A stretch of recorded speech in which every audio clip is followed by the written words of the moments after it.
සුබ දවසක් DP Education IT Campus YouTube channel එකත් එක්ක එකතු වෙලා ඉන්න ඔයගොල්ලෝ හැමෝටම. ඉතින් අපි කලින් වීඩියෝ එකේදී කතා කරා කොහොමද Figma වල තියෙන plugins use කරන්න කියලා. ඊට අමතරව අපි කතා කරා Figma වලදී වැඩිපුර අපිට use වෙන්න පුළුවන් plugins ගැන. ඉතින් අපි මේ වීඩියෝ එකේදී බලමු කොහොමද මේ Figma අනිත් tools එක integrate කරගන්න කියලා. ඉතින් එතනදී අපි ඉස්සෙල්ලාම බලනවා අපේ Figma design file එක කොහොමද අපි Adobe XD වලට import කරගන්න කියලා. ඊට පස්සේ අපි බලනවා Siter.io කියන website එක පාවිච්චි කරගෙන කොහොමද අපේ design file එක development එකක් බවට පරිවර්තනය කරගන්න කියලා. ඊට පස්සේ අපි බලනවා කොහොමද අපේ Figma design file එක develop කරලා source code එක අපි ලබා ගන්න කියලා. ඉතින් මේ design file එක මම Figma community එකෙන් download කරලා ගත්ත design file එකක්. ඉතින් මම ඉස්සෙල්ලාම බලන්න යන්නේ කොහොමද මගේ මේ design file එක Adobe XD file එකක් විදිහට create කරගන්න කියලා. ඉතින් මම මේකට plugin එකක් පාවිච්චි කරනවා. ඔයගොල්ලෝ දැන් දන්නවා කොහොමද plugin එකක් access කරන්න කියලා. මෙතන toolbar එකේ resources කියන link එකට ගිහිල්ලා එතනින් plugins කියන tab එකට ගිහිල්ලා අපිට ඕනේ plugin එක search කරලා ගන්නයි තියෙන්නේ. ඉතින් මම මෙතන search කරනවා මෙන්න මේ plugin එක.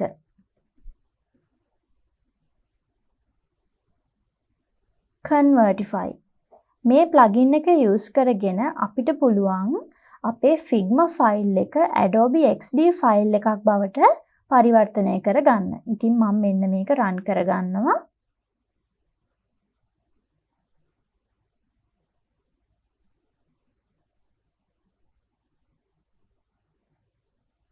ඔයාට ඊට පස්සේ මෙන්න මේ විදිහ pop-up එකක් බලා ගන්න පුළුවන්. ඊට පස්සේ මම මෙතනින් මට ඕනේ format එක select කරන්න ඕනේ. මෙතනින් export Figma to Adobe XD කියන එක තමයි මම තෝරන්නේ. ඉතින් ඔයාලට පේනවා ඇති ඊට අමතරව තවත් options ටිකක් තියෙනවා. import PDF to Figma, import Adobe Illustrator to Figma, import Google Doc to Figma මේ විදිහ options ගොඩක් තියෙනවා. ඉතින් මම දැන් try කරන්න යන්නේ export Figma to Adobe XD කියන option එක. ඉතින් ඒක select කරාට පස්සේ මෙන්න මේ විදිහේ options ටිකක් එනවා. Render layers with prefix as images. මම මේක enable කරගන්නවා. ඊට පස්සේ ආය අහනවා include reference image overlays for artboards. ඒකත් මම enable කරගන්නවා. Ungroup all Figma artboard child layers. මම ඒක enable කරන්නේ නැහැ. මට මේ grouping මේ විදිහටම තියෙන්න ඕනේ නිසා. More accurate positioning for installed fonts. ඒකත් මම enable කරන්නේ නැහැ. ඊට පස්සේ මම මෙතන export කියන button එක click කරගන්න යන්නේ. ඉතින් ඊට අමතරව කියන්න ඕනේ දෙයක් තමයි මේ plugin එකේ ඔයාට free version එකේදී ඔයාට design files 10ක් export කරගන්න පුළුවන්. ඉතින් මම දැනට 5ක් පාවිච්චි කරලා තියෙන්නේ. ඒ නිසා මට පෙන්නනවා 5 free Convertify Pro users left. ඉතින් මට තව design files 5යි ඉතුරු වෙලා තියෙන්නේ. ඉතින් මම export this page කියන option එක දෙනවා. ඔයාට පේනවා ඇති මගේ page එක මෙන්න මේ විදිහට export වෙන විදිහ. එහෙම නැත්නම් XD file එකක් විදිහට create වෙන විදිහ. හරි. දැන් මගේ file එක ready. මට පුළුවන් දැන් මේක download කරගන්න. download XD කියලා තියෙනවා. මම මේ button එක click කරගත්තා. දැන් මෙන්න මේ විදිහට මගේ XD file එක download වුණා. ඉතින් මට පුළුවන් XD අපි පාවිච්චි කරනවා නම් XD install කරලා තියෙනවා නම් මේ file එක XD පාවිච්චි කරගෙන open කරගන්න. ඉතින් ওই විදිහට තමයි අපි Figma file එකක් Adobe XD file එකක් විදිහට convert කරගන්නේ. ඊට පස්සේ අපි බලමු Siter.io කියන website එක පාවිච්චි කරගෙන කොහොමද අපේ design එකෙන් development එකක් හදාගන්නේ කියලා. ඉතින් මම දැන් කරන්න යන්නේ මගේ plugins වලට ගිහිල්ලා මෙතන search කරනවා Siter කියලා.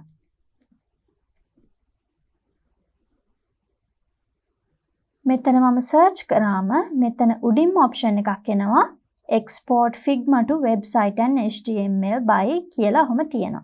මම මෙන්න මේක මේ විදිහට run කරගන්නවා.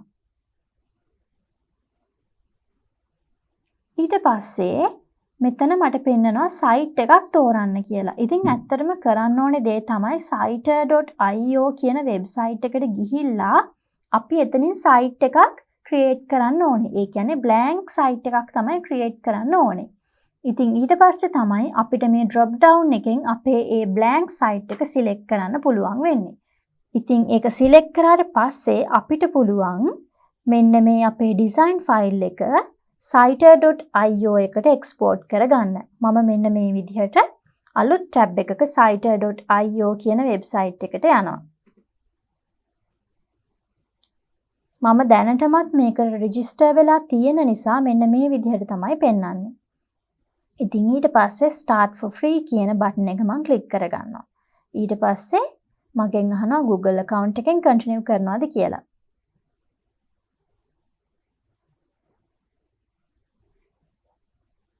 ඊට පස්සේ මේ විදිහට මගේ dashboard එක පෙන්නනවා. ඉතින් මෙතන new site කියන option එකෙන් මට පුළුවන් අලුත් blank site එකක් create කරගන්න. ඉතින් මම මේක මේ විදිහට click කරගන්නවා. ඊට පස්සේ මගේ site එකට මම title එකක් දෙන්න ඕනේ. මම මෙතන දෙනවා Figma exported file. ඊට පස්සේ මෙතන domain එකක් අපි add කරනවා නම් අපිට පුළුවන් මෙතනින් domain එක add කරන්න. එහෙම නැත්නම් අපිට ඒක පස්සේ කරන්න ඉතිරි කරගන්න පුළුවන්. ඊට පස්සේ ඔයාට තියෙන continue කියන button එක press කරන එක කරන්න. ඊට පස්සේ මේ විදිහට තව options ටිකක් එනවා. එතනින් මේ blank template කියන option එක අනිවාර්යයෙන්ම select කරලා තියෙන්න ඕනේ. ඊට පස්සේ අපිට පුළුවන් continue කියන option එක දෙන්න.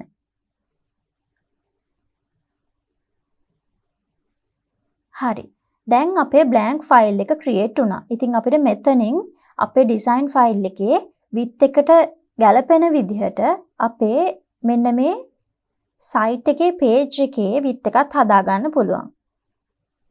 ඉතින් මම මගේ Figma එකට ආපහු යනවා. ගිහිල්ලා මම මෙතනින් මගේ drop down එකෙන් select කරන්න හදන්නේ.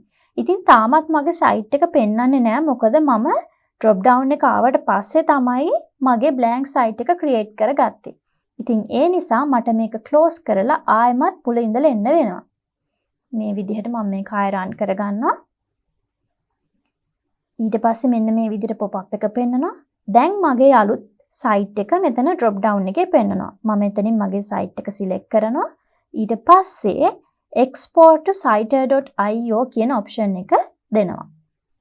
ඊට පස්සේ මට කියනවා please select a frame. ඉතින් මම මොන frame එකද export කරන්න කියන එක දෙන්න ඕනේ. ඉතින් මට පුළුවන් මේ pop up එක මෙහෙම තියෙද්දිම මෙන්න මෙතනින් මගේ frame එක select කරන්න. ඊට පස්සේ export to siter.io කියන button එක click කරන්න.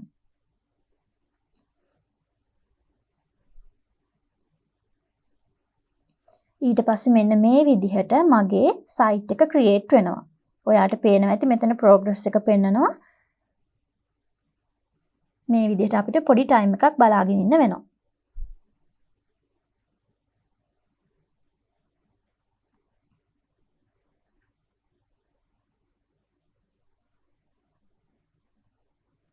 හරි. ඔයාට දැන් මෙන්න මේ විදිහේ message එකක් බලා ගන්න පුළුවන්. successfully exported. ඊට පස්සේ අපිට button එකක් දීලා තිනවා open site editor. අපි මේ link එකකින් ගියොත් අපිට මෙන්න මේ විදිහට අලුත් tab එකක අපේ site එක create වුණ එක බලා ගන්න පුළුවන්. මේ විදිහට මම චුට්ටක් එක zoom in කරගන්නවා. ඉතින් ඔයාට පේනවා ඇති මගේ design එකේ විදිහටම මගේ development එකත් හැදිලා තියෙන විදිහ.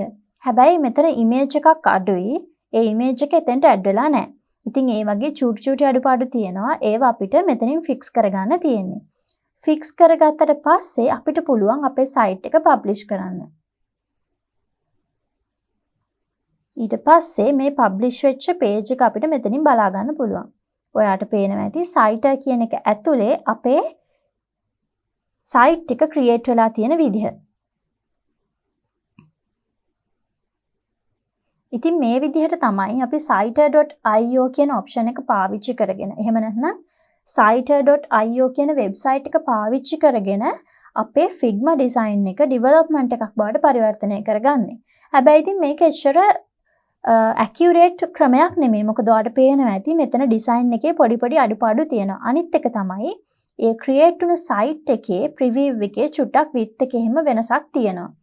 ඉතින් මීට වඩා හොඳ option එකක් ගැන තමයි අපි ඊළඟට කතා කරන්න යන්නේ. ඉතින් අපි බලමු ඒ option එක මොකක්ද කියලා.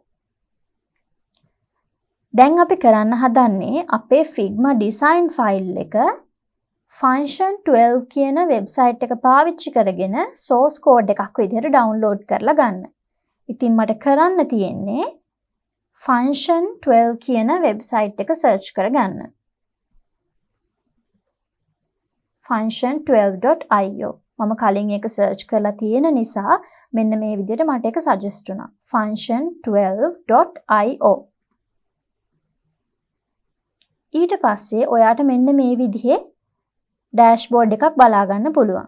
මෙතනින් create project කියන option එක දුන්නොත් ඔයාට මෙන්න මේ විදිහට pop up එකක් බලා ගන්න පුළුවන්. මෙතනින් ඔයාගේ source type එක තෝරන්න ඕනේ. ඊට පස්සේ මෙතන ඔයා source URL එක කියලා දෙන්න ඕනේ ඔයාගේ design file එකේ link එක. ඉතින් මේ share option එකට ගිහිල්ලා ඔයාට පුළුවන් ඔයාගේ design file එකේ link එක ගන්න. ඉතින් මතක ඇතුව එතන අනිවාර්යයෙන්ම anyone with this link can view කියන option එක දෙන්න. ඊට පස්සේ ඔයාට පුළුවන් copy link කියන link එකෙන් මේ link එක copy කරගෙන අපේ XD file එකේ link එක copy කරගෙන ආයෙමත් function12.io කියන website එකට ගිහිල්ලා source URL එක වෙනුවට ඒ link එක දෙන්න. ඊට පස්සේ ඔයාට ඕනේ නම් මෙතන නමක් add කරගන්න පුළුවන්. මම මෙතන my Figma design කියලා add කරගන්නවා. ඊට පස්සේ මේ create කියන button එක click කරන්න තියෙන්නේ. දැන් ඔයාට පේනවා ඇති මගේ Figma design එක මෙතනට import වෙන විදිහ.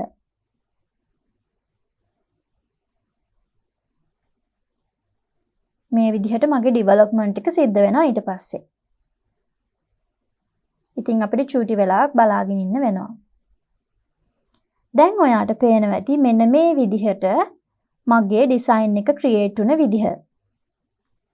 ඉතින් කලින් site.io website එකේ වගේ නෙමෙයි ගොඩාක් accurate විදිහට මෙතනින් design file එක create වුණා development එකක් විදිහට. ඉතින් ඊට පස්සේ මට පුළුවන් මේක source code එකක් download කරගන්න විදිහට option එකක් හදාගන්න. ඒ කියන්නේ මෙන්න මෙතන දකුණු අත පැත්තේ උඩ කෙළවරේ export type කියන option එක click කරන්න. ඒක click කරාම ඔයාට පුළුවන් මෙන්න මෙතනින් HTML5 කියන icon එකේ link එක දෙන්න. ඊට පස්සේ ඔයාට පේනවා ඇති මෙන්න මේ විදිහට අපේ source code එක download වෙනවා. හරි. මේ තියෙන්නේ මගේ download වෙච්ච file එක. මම දැන් මේක open කරලා බලන්න යන්නේ. ඉතින් ඔයාට පේනවා ඇති මෙන්න මේ විදිහට මගේ development files ටික තියෙනවා. ඉතින් මම මේක කොහෙට හරි ගෙනියලා open කරගන්න හදන්නේ. මම මෙතන folder එකක් හදනවා. Figma කියලා. ඊට පස්සේ ඒ folder එක ඇතුලේ මම මගේ zip file එක paste කරනවා. ඊට පස්සේ මම මේක මෙතන extract කරගන්නවා.